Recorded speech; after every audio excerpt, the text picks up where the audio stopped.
Actitud Saludable es el podcast de Hospital Galenia. Para mí es un gusto y un honor estar aquí con ustedes compartiendo un tema que a muchos les interesa y a otros les sorprende. Las lesiones deportivas no necesariamente ocurren en atletas de alta competencia. Las lesiones deportivas pueden ocurrir en personas que hacen deportes de fin de semana, en personas que un día deciden cada 15 días hacer alguna actividad deportiva con amigos, o personas que llevan una constancia en una actividad física para mantener una salud y un deporte al final de la vida y poder tener un desarrollo normal de su sistema musculoesquelético. La medicina del deporte es una subespecialidad médica que es una rama de la ortopedia. Generalmente se enfoca en la prevención, diagnóstico, tratamiento y recuperación del atleta. Puede ser el atleta de alta competencia, puede ser el atleta de fin de semana o puede ser el atleta ocasional, que son los que generalmente se lesionan. La razón de esto es porque cuando uno hizo deporte en su juventud y vuelves a hacer deporte ya en tu vida adulta, siempre quedas con el recuerdo de esa actividad física intensa que hacías cuando tenías 15, 20 años y ya a los 40, 45, como puede ser el ejemplo de este humilde servidor, crees que tienes la misma velocidad, frenada y activación muscular. Entonces, envejece más rápido el sistema musculoesquelético que la mente. Uno queda con ese recuerdo de lo que hacías antes y no puedes hacer ahora. Finalmente, en la medicina del deporte tiene que ser siempre abordada a través de un equipo multidisciplinario, el cual incluye médicos internistas, nutricionistas, fisioterapeutas y evidentemente debe haber un director de ese equipo multidisciplinario que generalmente es un ortopedista que se subespecializó en la medicina del deporte. Vamos a hablar en esta charla de tres aspectos muy importantes. Las lesiones más comunes principalmente están desarrolladas por la rodilla, luego vienen las lesiones en el hombro y finalmente las lesiones en la articulación del tobillo. Voy a iniciar explicándoles un poco por qué la rodilla es o tiene el lugar de mayor incidencia de lesiones deportivas. Primero, es una articulación que tiene una alta exigencia en las fuerzas torsionales. Nosotros le decimos que en los deportes de corte y desaceleración, como el fútbol, el americano, básquet, voleibol, son deportes que impactan mucho en la articulación de la rodilla. La articulación de la rodilla es una articulación que además soporta la carga del cuerpo y está sujeta a giros y cambios torsionales muy extremos. Voy a echar una historia porque al final la medicina del deporte puede sonar a hacerle una artroscopía y ya. Y les voy a contar un poco, se llaman historias del deporte o historias reales de lo que ha sucedido en la evolución de por qué la medicina del deporte y especialmente en otros países de primer mundo incluye un equipo multidisciplinario y una cantidad de inversión para que el atleta evolucione bien. No sé si ustedes siguen el fútbol internacional. Un año, diría yo, 6 meses antes del Mundial de Fútbol que se hizo en Brasil 2014, el equipo de Colombia tenía un número 9. Un número 9 es un delantero que era toda una estrella. Se llama Falcao. Falcao en aquel momento estaba de primero en la alineación para ir al equipo de Colombia, de la selección de Colombia de fútbol, para ir al Mundial. 6 meses antes, Falcao sufre un traumatismo que en cancha hace pie fijo, valgo forzado y se le va la rodilla. A este jugador le diagnosticaron una lesión de ligamento cruzado anterior, 6 meses antes del Mundial. Bueno, yo en ese momento era el director médico del equipo más grande de fútbol de mi país, de Venezuela. Yo era el director médico del Caracas Fútbol Club. Y en ese momento se nos llama a toda la directiva para ver qué opinamos. ¿Por qué? Porque al final Latinoamérica y la prensa de fútbol es un poquito amarillista. Me llaman a una entrevista de radio: doctor, ¿qué opina usted de la lesión de Falcao? Bueno, Falcao está en Colombia, no soy ni su médico y la verdad opino que tiene que operarse lo más pronto posible para que llegue al Mundial. Ah, bueno, muy bien, doctor. Chévere. Pasa el tiempo, todo perfecto, Falcao se opera, queda perfecto, de hecho lo operan en el extranjero porque en ese momento estaba jugando en un equipo alemán y estaba en muy buen ranking. El paciente evoluciona perfectamente y llega un mes antes de la convocatoria del equipo y no lo selecciona. El paciente tenía los tiempos perfectos, la evolución perfecta y no lo convocan al mundial. Pues eso creó un revuelo internacional en la prensa deportiva. Volvieron otra vez, nos preguntaron, ¿usted lo hubiese llevado al mundial? Bueno, imagínate qué responsabilidad responder, sí, llévalo al mundial. La gente iba a decir, bueno, ¿y por qué no lo llevaron al mundial? Finalmente no se llevó al mundial Falcao. En ese momento habían, no sé si ustedes conocen, pero hay scouts viendo a los jugadores que van a los mundiales a ver quién se recluta a los equipos que más producen plata. Llevan a un jovencito de 17 años, un número 9, en aquel momento, Brasil 2014. James, ¿alguien lo conoce? James le cambió la vida. James sustituyó lo que iba a ser Falcao. Falcao ya tenía un contrato prefirmado con el Real Madrid. Este niño que estaba en la palestra, que nadie conocía, hace este pedazo de gol. Y el representante del Real Madrid dice, bueno, tenemos aquí un presupuesto para contratar a alguien y este niño puede ser bueno. No lo sabemos, está bien. Adelante, 44 millones de euros lo contrataron. Esto le cambió la vida a Falcao, le cambió la vida a James y a todos los familiares alrededor, solo por una decisión de un médico del deporte. Las lesiones del ligamento cruzado anterior son lesiones muy comunes en los deportes de contacto. El pie fijo en la cancha y un traumatismo en valgo forzado puede producir una lesión multiligamentaria. La rodilla tiene que ser vista en 360 grados. Cómo están los tendones anteriores, cómo están los tendones posteriores y cómo están los tendones, evidentemente el protagonista de esta charla, el ligamento cruzado anterior y posterior. En aquel momento uno debe entender la biomecánica del ligamento. El ligamento se tensa en 90 grados de flexión y tiene dos haces, un haz anteromedial y un haz posterolateral. Esto lo hace que la torsión en 30 grados de flexión, la rodilla está en su posición más inestable para sufrir una luxación. ¿Okay? ¿Qué sucede? Que cuando suceden estos traumatismos, el paciente produce un valgo forzado, una ruptura de uno de los bastiones internos que se llama el colateral medial, luego continúa la rodilla en valgo, se rompe el cruzado y se rompe el menisco. Esto es una triada muy común que se ve en la emergencia y se ve en el deporte, que se llama la triada de O'Donoghue.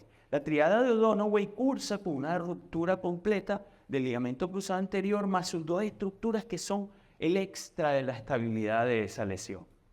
Nosotros debemos tener en claro en la consulta cuáles son las pruebas, cajón positivo, Latchman, y se hace una prueba con sedación que es para ver exactamente cómo se subluxa la tuberosidad de la tibia con respecto al fémur. ¿Okay? Hay una subluxación y eso es lo que trae una inestabilidad durante la cancha y el deporte normal del paciente. También hay que examinar los meniscos en el borde medial, es el más común que se lesiona en las lesiones de apertura. ¿Okay?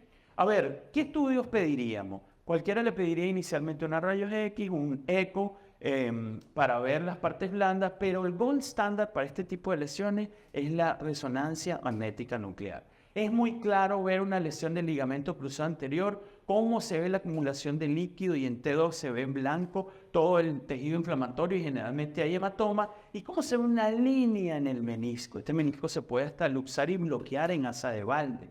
Finalmente uno cuando decide reconstruir este ligamento para que el jugador continúe su vida profesional, debe tener unas pruebas claras intraarticulares como esta. Un ligamento en personas jóvenes que no se operen en el momento puede hacer una nueva cicatrización, se pega del ligamento cruzado posterior y se ve así de laxo, pero eso no es funcional para una rodilla de alta competencia.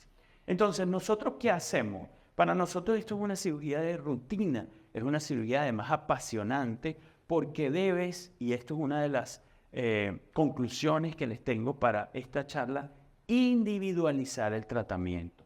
cada reparación del ligamento cruzado anterior que nosotros tenemos, debemos entender, uno, la edad del paciente. Dos, el tipo de deporte. Es muy diferente que juegue fútbol a que haga atletismo.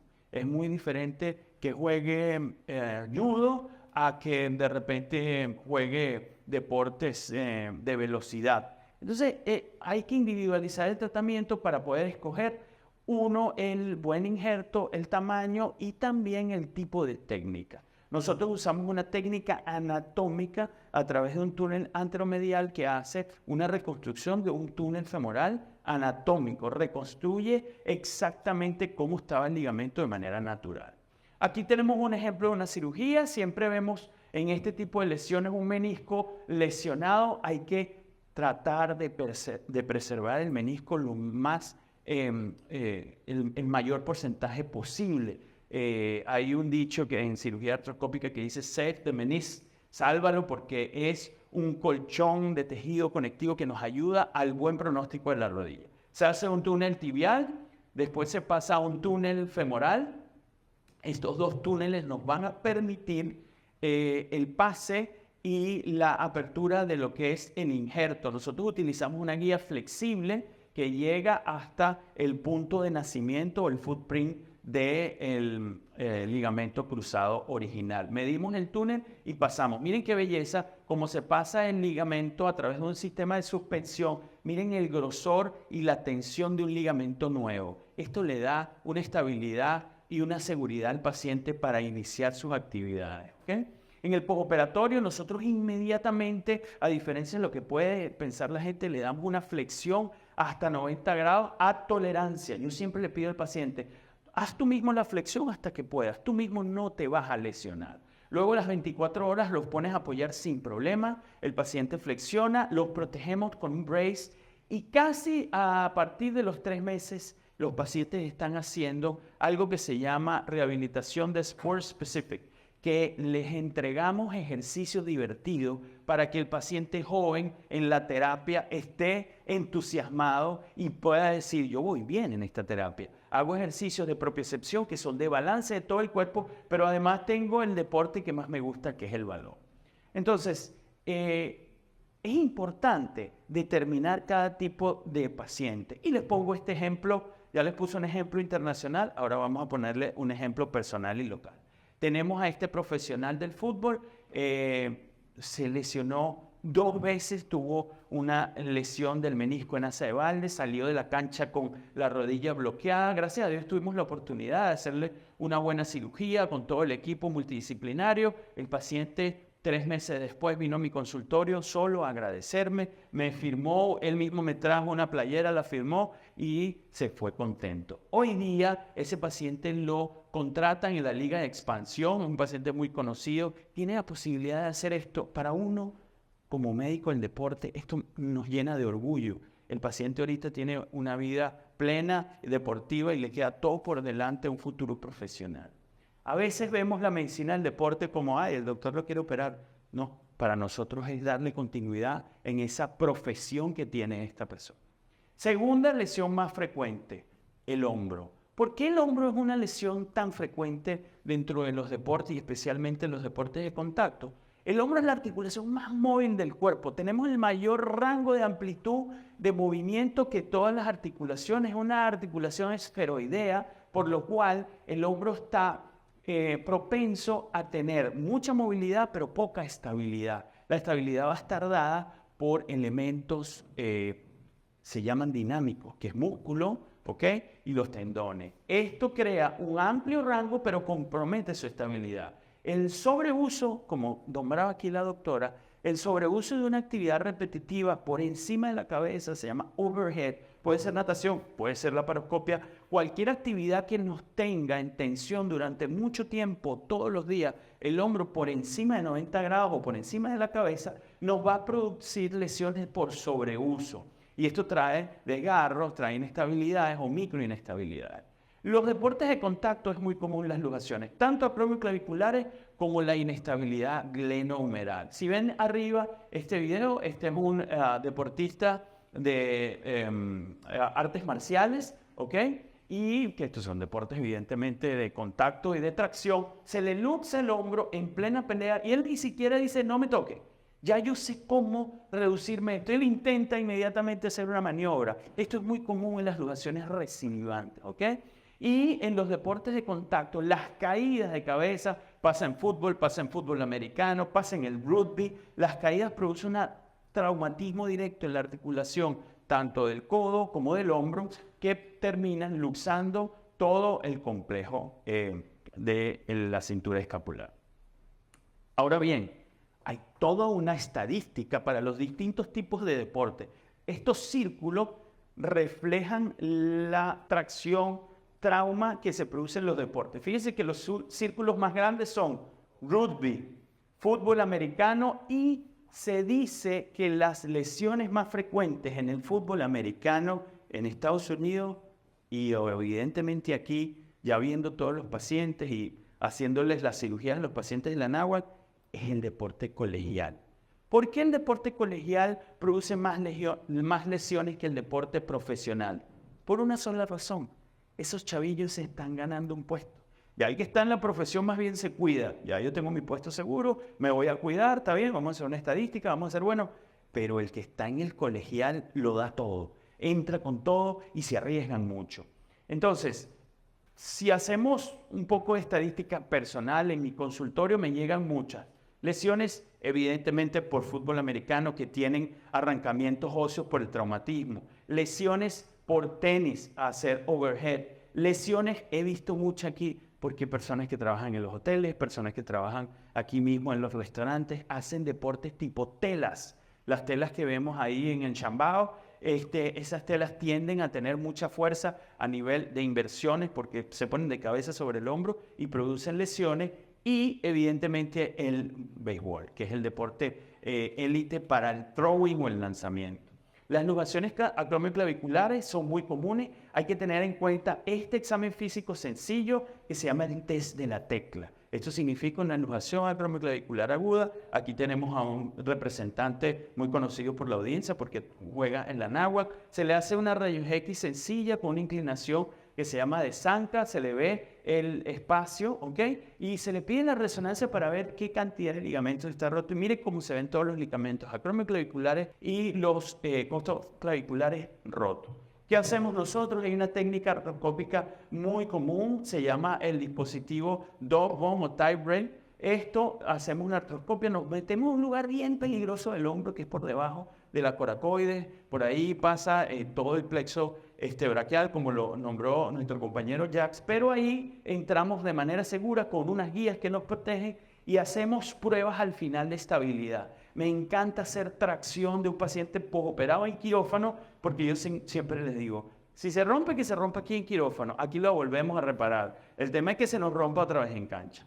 Entonces, esto nos permite hacer un postoperatorio y una rehabilitación que siempre debe estar coordinada y supervisada por un fisioterapeuta que sepa de terapia, para hacer levantamiento de pesas, levantamientos tanto anterior como lateral, y vemos cómo hay una reducción de la articulación y una evolución satisfactoria. La inestabilidad glenohumeral es una de las patologías más frecuentes que nos puede traer a un paciente a la emergencia y aún no tengan médicos del deporte, ustedes médicos generales, lo primero que van a hacer es atender una emergencia de una luxación glenohumeral, ¿ok? Que les va a poner a mover, o llama al especialista o apréndete la maniobra de reducción, ¿ok? Generalmente el mecanismo de lesión, bueno, estos son varios videos, se produce por un mecanismo de tracción posterior, ¿ok? Donde el paciente tiene miedo de hacer los movimientos iniciales. De 0 a 30 grados, el paciente tiene una prueba que se llama aprensión positiva. Le da hasta miedo hacer los inicios de los movimientos. ¿Por qué sucede esto? Porque el borde anteroinferior de la glenoide está debilitado y se produce una salida de todo ese tejido que está lesionado, roto y desgarrado. Fíjense la diferencia de la cara de este paciente antes de la cirugía y posterior a la cirugía. Le puedo levantar el brazo con tranquilidad y no siente ningún tipo de aprensión. Hay criterios de severidad. El doctor Laurent Lafosse es uno de los franceses más famosos en estudiar las patologías de hombro, y él hablaba mucho que los criterios dependen de la edad. Si es menor de 20 años, tienen mucho más riesgo de luxaciones o de reluxaciones, que pasa mucho después de la cirugía. Qué tipo de deporte, si es de contacto, si el paciente es profesional o no, si tiene antecedentes físicos como hiperlaxitud y si ha tenido pérdida ósea. La cabeza del húmero puede perder un fragmentico de hueso, ¿ok? Con este tipo de lesión. La lesión de Bankart es la principal lesión. La vemos, ¿ok? En el borde anterior es muy común verla en resonancia. Podemos ver una pérdida ósea que se llama lesión de Hill-Sachs. Es muy común verla en la rayos X simple, muy fácil para todos determinar. Oye, esta cabeza no es esférica. Sabemos que la articulación glenohumeral es una enartrodia o esferoidea porque tiene que tener un círculo 360 y en la rayos X se ve como un hueco, un moscavado. Y eso hace que con respecto a la glenoide hay un índice que se llama glenoide tract, que cuando se le da rotación se luxa y se queda hasta enganchada. Por eso es difícil reducirla. Hay estudios como por ejemplo el eco, donde lo puedes hacer dinámico y ves, fíjense, este orificio casi se luxa que llega al borde. Y la tomografía es básica para hacer una planificación de las cirugías con recidiva, ¿ok? Ahora, ¿por qué es tan importante determinar qué tipo de luxación? ¿Ustedes operarían una luxación que ha sucedido una sola vez? Levanten la mano, ¿quién pensaría que habría que operarla? Nadie. ¿Ustedes operarían a una luxación de hombro donde el paciente se le luxa el hombro durmiendo? Sí, ¿verdad? Suena muy lógico. Ahora, la diferencia, cuando el paciente tiene muchas luxaciones, se produce una erosión del tejido. Y ustedes vean cómo este tejido está totalmente descalificado. No hay una mala vascularización y hasta tiene lesión ósea. Ahora, cuando son las primoluxaciones, tienen hasta un pequeño fragmento óseo y son muy fáciles de reducir. Ahora la respuesta es, ¿lo operarías con una primoluxación? Sí, porque debes evitar la segunda luxación. Después de la segunda luxación ya se producen estos cambios donde trae muy mal pronóstico al paciente, pérdida del cartílago articular en personas jóvenes y hacen una artrosis a futuro. Entonces, la reducción generalmente la hacemos igual, vía artroscópica mínimamente invasiva, se coloca un ancla en el borde inferior, se colocan luego anclas en el borde superior. Mira cómo reduce, mira cómo se ve en vivo esta cirugía que la hicimos en este hospital. Los posoperatorios del paciente, generalmente posoperatorio inmediato, le permiten una flexoextensión sin problema, pero le evitas la aducción y la rotación. 2 semanas el paciente todavía debe tener hasta 30 grados de abducción. Con mucho miedo, estos son 3 semanas postoperatorio, puede hacer movimientos activos hasta 90 grados. Este paciente se me perdió, lo llamé, no atendía, un paciente muy ocupado. Bueno, hace poco, para una de las charlas que tuve que dar, le dije, oye, ya, ¿cómo estás? Bien, doctor, ¿cómo le va? Bien seco. Y me dice, ¿todo bien? ¿Y usted? Oye, ¿tú me puedes mandar un video de tus movimientos del hombro? Porque la verdad te me perdiste en la consulta y quiero ver la evolución. Bueno, está bien, doctor, le voy a mandar este video a ver si usted siente que yo estoy bien. Entonces, la vuelta al deporte, este paciente antes de operarlo, lo único que me pidió es, yo lo único que quiero es volver a la escalada. Y en mi cabeza, bueno, hermano, eso es bien difícil. Pues el paciente hoy día es profesor de este tipo de deporte. Aquí les tengo un caso que para mí es bien emblemático y satisfactorio. Está relacionado con el profesionalismo y la medicina del deporte. Este paciente me llega a la urgencia con el hombro evidentemente luxado, venía directo del partido. A pesar de que es bien chiquitico, es como chambeador, juega fútbol americano, ¿ok? ¿Qué creen? Lo vemos 5 días, lo operamos a los 5 días de evolución, tenía buen tono muscular, levantaba bien, a las 2 semanas de postoperatorio, lo veo muy bien, con buena confianza. ¿Creen que regresó al fútbol americano? Aquí dicen que no. Este paciente le gustó tanto su recuperación que estudió fisioterapia. Este paciente hoy día trabaja con nosotros haciendo rehabilitación. Este paciente está enamorado de la rehabilitación y de la cirugía del hombro. Bueno, vamos a pasar a un tema que todos queremos escuchar, que es la lesión del manguito rotador. Los lanzadores y deportistas se produce un movimiento tan fuerte de torsión a nivel de la cabeza del húmero y el borde superior de la glenoide que produce un efecto que se llama un peelback, que se produce un pinzamiento interno. Es muy diferente al pinzamiento externo que todos conocemos. Este peelback viene desde las edades pequeñas. ¿Alguno de ustedes ha pensado que los pacientes que hacen lanzamiento, throwing, tienen un crecimiento diferente a un paciente normal? ¿Sí o no? ¿Por qué? Por el estímulo rotacional. La cabeza del número en la física de crecimiento rota.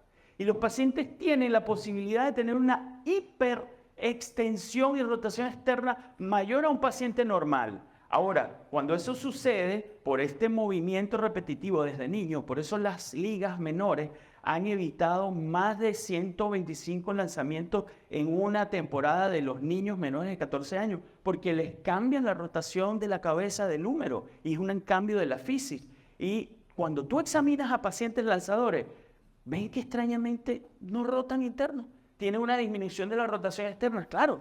Su biomecánica normal está diseñada para rotar más externo, para tener más potencia en el lanzamiento, pero disminuyen la rotación interna. Eso les trae lesiones como arrancamientos de la inserción del bíceps, llamada SLAP, y evidentemente hay toda una gama de lesiones del manguito rotador. El manguito rotador no es que se lesionó completo o no está lesionado. El manguito rotador pueden ser lesiones parciales, pueden ser lesiones intratendinosas que se ven muy bien con el eco. La mayoría yo les pido resonancia, pero cuando sospecho de una lesión intratendinosa, se me esconde en la resonancia, le pido el eco que es dinámico, rota y se abre la lesión. ¿Ok? La cirugía para nosotros artroscópica le hacemos un anclaje del bíceps y un anclaje del manguito rotador. Es una cirugía mínimamente invasiva, no tardamos más de 45 minutos una vez que entramos con el artroscopio y los pacientes evolucionan de esta manera. Este es un pitcher profesional que tuvo un tryout en los Tigres antes de la lesión y no lo contrataron. Yo no sé si ustedes saben, pero los equipos profesionales de béisbol no les importa si este chavillo batea bien, lanza strike, no les importa. Solo ponen un medidor de velocidad, lanza, ¡pum! 80 millas, siguiente. Lanza, ¡pum! 83, siguiente. Lanza, ¡pum! 90, contrátalo. Oye, pero es malísimo bateando, no tiene ni el control. No importa, eso se trabaja. Lo que no se trabaja es la velocidad nata. Este chavillo no lo contratado porque tenía dolor al final del lanzamiento. Hay fases de lanzamiento estudiadas. Le hicimos esta cirugía y finalmente lo contrataron y está jugando para los Tigres. Él es un pitcher relevo. Entonces, la última articulación que vamos a estudiar y que es una de las lesiones más comunes en ortopedia que se ve en la emergencia, una inestabilidad del tobillo o esguince. ¿Por qué es tan frecuente? Porque la estructura del tobillo está inmersa en algo que se llama una mortaja. La mortaja son 3 huesos que articulan entre ellos, que son bien estables para la dorsiflexión, tanto plantar como dorsal, pero inestables para las rotaciones. Van a quedar las rotaciones a expensas de los ligamentos y de algo muy bonito que me encanta dar en clase, se lo he dado a mis alumnos, que es la propiocepción. La propiocepción es esa capacidad neurológica de transmitir información desde los tendones a nuestra corteza. Y eso nos va a ayudar a tener una respuesta de levantar el pie si estoy en una situación de torsión forzada.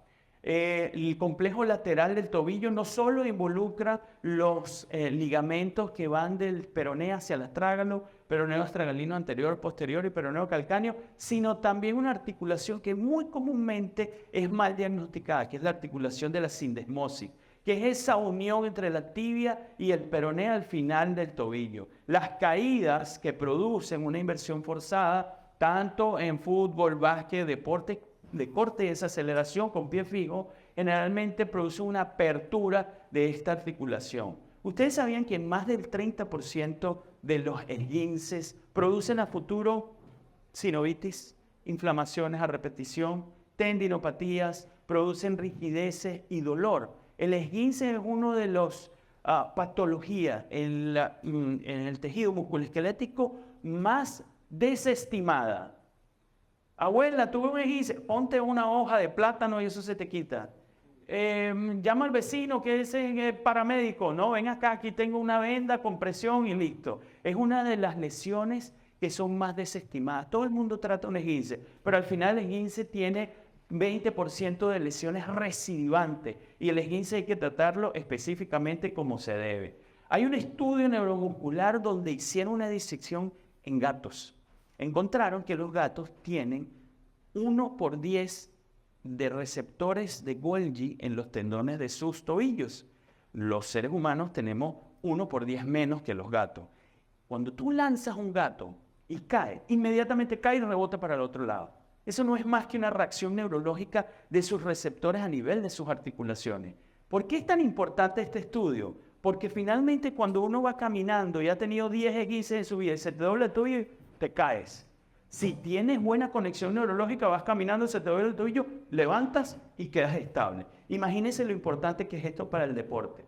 Para mí el examen físico es importante. Yo siempre le marco las estructuras, tibia, peroneo, en los ligamentos peroneo astragalino anterior y la sindesmosis. Se los muestro a mis estudiantes en la clase. Vemos cómo se abre la mortaja lateral, el tobillo se abre y es una lesión que está mal diagnosticada porque tenemos que pedir una proyección que se llama de mortaja, que es 15 grados de rotación interna para poder ver esta lesión abierta y poder cerrar la lesión con dispositivos de cierre de sindesmosis. Este paciente lo operamos, era un triatleta, a la semana ya estaba apoyando, a las 2 semanas se quitó la muleta y ya a las 3 semanas tenía una pesa que él mismo se inventó, una polaina. Finalmente terminó haciendo un maratón después de la cirugía, 6 meses después. Nosotros para llegar a casa generalmente tenemos que mezclar todas las herramientas que tenemos. Hay pacientes que yo en quirófano llamo a especialistas de eco para hacer drenajes de quiste, combinamos varios especialistas para hacer distintas patologías. Y esto es un caso bien emblemático para cerrar mi conferencia.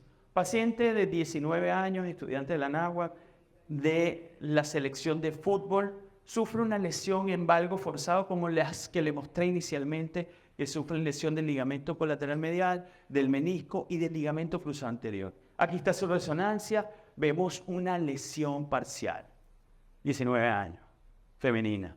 ¿Qué hacemos? ¿Lo operamos? No lo operamos. Tiene beca deportiva, para no decir que la iban a contratar a un equipo profesional. Tiene beca deportiva, más o menos su carrera depende de esto. Pues decidimos darle un chance con terapia biológica, lo que llaman ortorregenerativo. Se le colocó plasma rico en plaquetas, la paciente empezó un proceso de rehabilitación, se hizo amiga de la fisioterapeuta, la paciente comenzó a hacer ejercicios sport specific con su balón de fútbol y finalmente esta paciente se reintegró al deporte y continuó su carrera. Hoy en día es una de las embajadoras del tratamiento ortobiológico de Adidas. No todo es cirugía, muchachos, hay que individualizar el tratamiento y el deporte no es solo una diversión, es una profesión. Muchas gracias. Actitud Saludable es el podcast de Hospital Galenia.